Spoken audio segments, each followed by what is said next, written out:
تمام 10 مساء بتوقيت أسمر. مشاهدينا الأعزاء في كل مكان، أسعد الله مساءكم بكل خير، وإلى حضراتكم نشرة الأخبار لهذا المساء، أبدأها لكم بأهم ما ورد فيها من أنباء.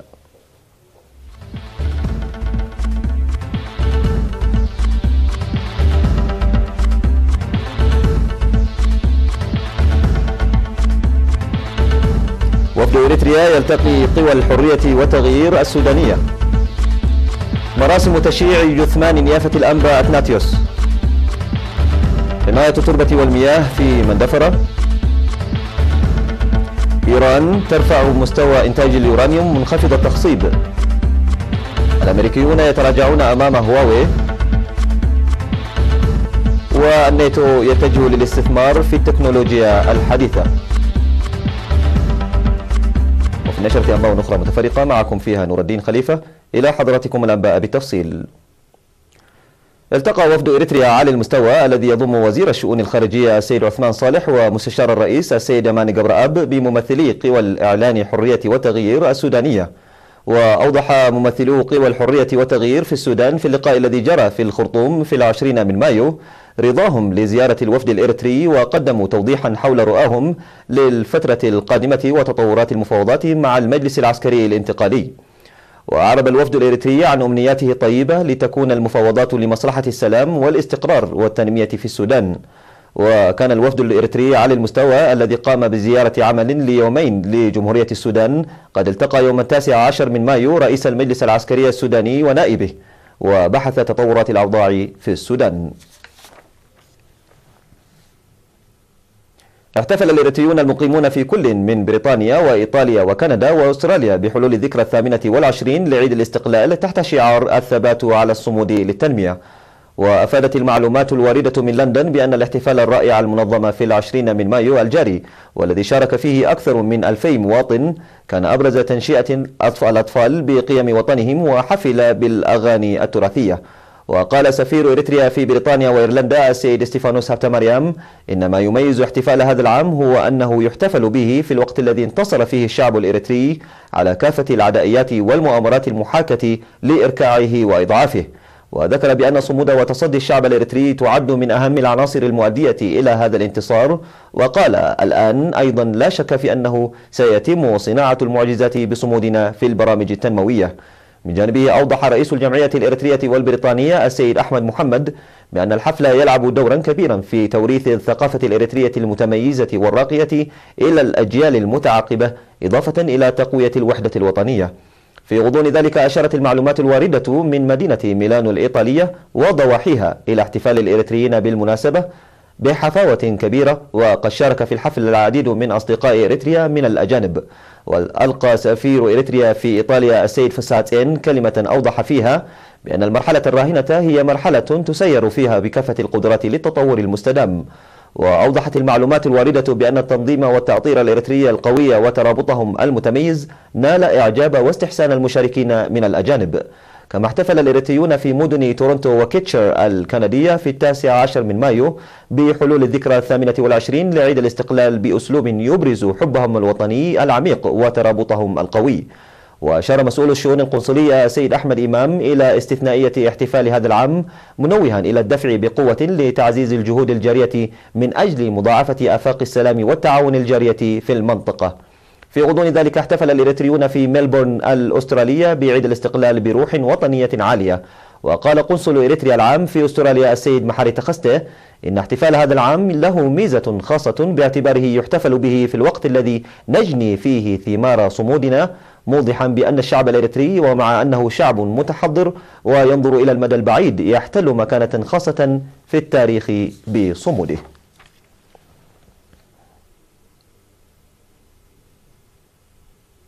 جرت مراسم دفن جثمان عضو مجلس بطاركة الكنيسة الأرثوذكسية الإريترية وراعي الكنيسة في شمال وجنوب البحر الأحمر نيافة الأنبا أثناتيوس صباح اليوم في كنيسة القديسة مريم بأسمرة. وقدم في مراسم التشييع التي حضرها المسؤولون في الحكومة ورجال الدين والكهنة نبذة قصيرة عن حياته وكلمات الشكر والقداسة. وقد قامت كافة الكنائس في العاصمة أسمرة في ليلة 21 القداس لنيافة الأنبا أثناتيوس. وقد توفي نيافة الأنبا أثنوتيوس في 17 من مايو بعد تلقي العلاج في الداخل والخارج عن عمر ناهز 76 عاما. وخدم الأب أثناتيوس بعد ارتقائه إلى البطريركية عام 2005 في إيطاليا ل9 أشهر وفي ألمانيا ل7 سنوات، ومن ثم عاد بعد ذلك لوطنه وخدم في الجاشبركة ومن ثم في شمال وجنوب البحر الأحمر.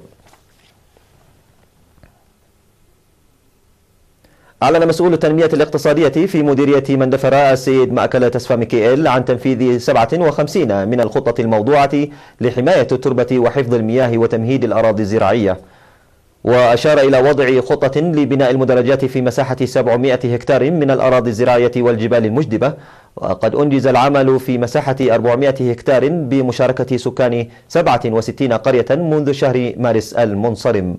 وقال إن بناء الحواجز المائية والمدرجات وصناعة المواقد الخالية من الدخان وذات الاستهلاك القليل للحطب وحماية الثروة الغابية وصيانة الطرق من البرامج الموضوعة للتنفيذ بالنفير الشعبي. ويستفيد سكان قرية عدا من السد الصغير المشيد في منطقتهم. من جانبه أوضح مسؤول مكتب وزارة الزراعة في المديرية السيد برخة تسفا سلاسة أن البرنامج الموضوع ينفذ بمتابعة 60 مهنيا زراعيا في 15 ضاحية، وتجري أنشطة حماية التربة وحفظ المياه الخاصة في مساحة 350 هكتارا حددت لزراعة بذور القمح المحسنة. وأفاد السكان إلى أن حماية التربة وحفظ المياه هما عاملان أساسيان للأمن الغذائي ويعملون فيه بقوة لارتباطه المباشر بحياتهم. وأكد المشرف على العمل السيد مكونن فسهية على فعالية الأعمال المنفذة.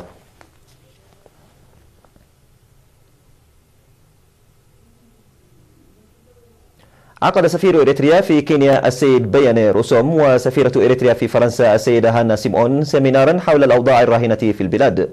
وأوضح السفير بياني في السيمينار الذي عقده في نيروبي أن الحكومة الإريترية أطلقت في هذه المرحلة الجديدة برامج تنموية واسعة تعمل على إحداث حل جذري لتحسين الحياة المعيشية للمواطنين. وذكر بأن أنشطة دبلوماسية مكثفة جارية للدفع بالخطط الاقتصادية والسياسية والاجتماعية بالتكامل والتعاون وضمان جوار مستقر. ونتيجة لذلك تم إقامة شراكة مع العديد من الدول على أساس التعاون والاحترام. في غضون ذلك عقدت السفيرة هانا سيمون سيمينارا للإريتريين المقيمين في باريس وضواحيها حول المرحلة الإيجابية في المنطقة وتطوراتها.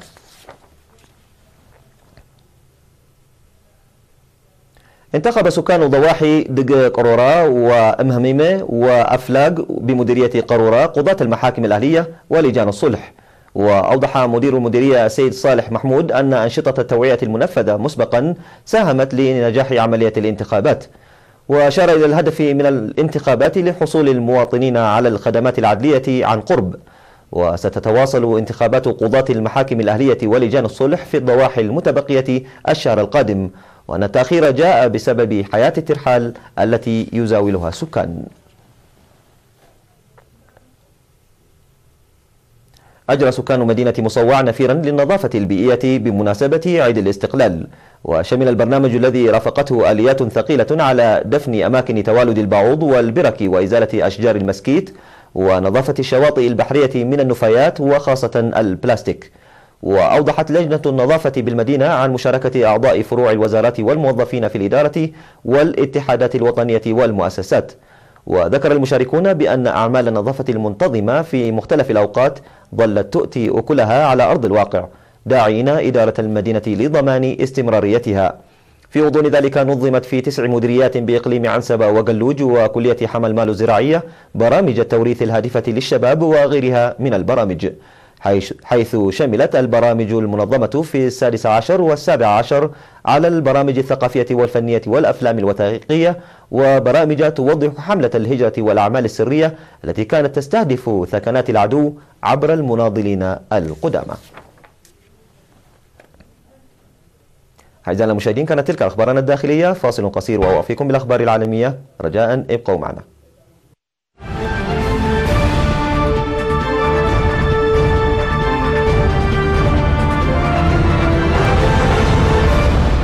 أهلا بكم. نقلت وكالة تسنيم للأنباء عن مسؤول في منشأة نطنز النووية قوله إن إيران رفعت مستوى إنتاج اليورانيوم منخفض التخصيب ل4 أمثاله، وذلك بعد أسبوع من توقف طهران رسميا عن بعض الالتزامات بموجب الاتفاق النووي. ويسمح الاتفاق النووي لإيران بإنتاج 300 كيلوغرام من اليورانيوم منخفض التخصيب، ويمكنها نقل الكميات الزائدة لخارج البلاد للتخزين أو البيع.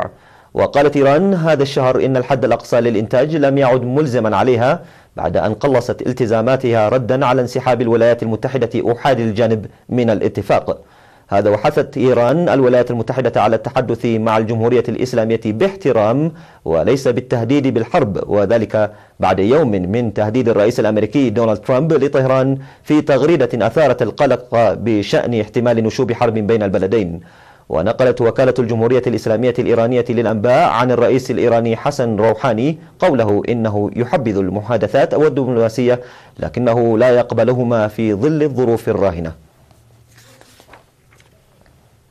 بعد إعلان شركة جوجل الأمريكية إلغاء ترخيص نظام تشغيل أندرويد الذي تملكه هواوي الصينية، قالت الحكومة الأمريكية اليوم الثلاثاء إنها خففت بشكل مؤقت بعض القيود التجارية التي فرضتها الأسبوع الماضي على الشركة. وأعلنت وزارة التجارة الأمريكية تأجيل سريان بعض العقوبات التي فرضتها إدارة البيت الأبيض على الشركة الصينية، وذلك لمدة 90 يوما تفاديا لتدهور الخدمة التي تؤمنها هواوي لملايين المواطنين الأمريكيين. وبموجب القرار الأخير ستسمح وزارة التجارة لشركة هواوي تكنولوجيز بشراء مواد أمريكية الصنع بهدف استمرار عمل الشبكات القائمة وتحديث البرامج الموجودة على أجهزة هواوي.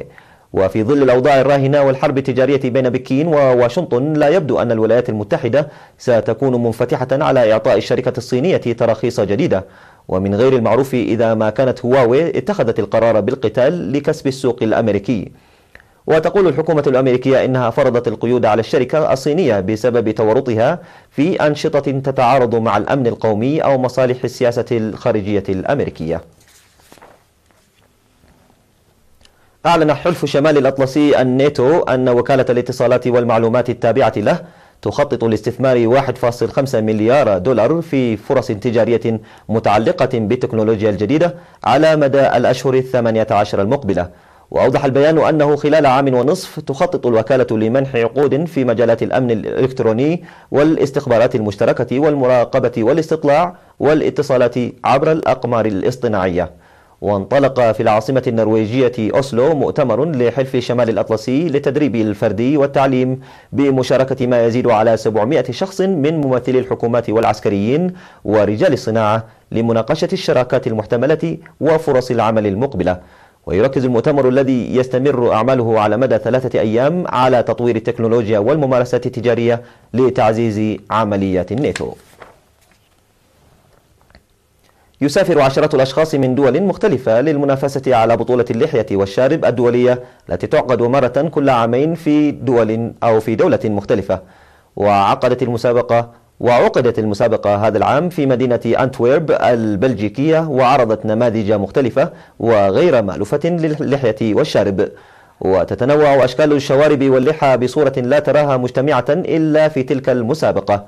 وقامت اللجنة التحكيم بتقييم اللحى والشوارب وفقا ل18 تصنيفا، من بينها أفضل لحية كثيفة وأفضل لحية خفيفة وأجمل لحية.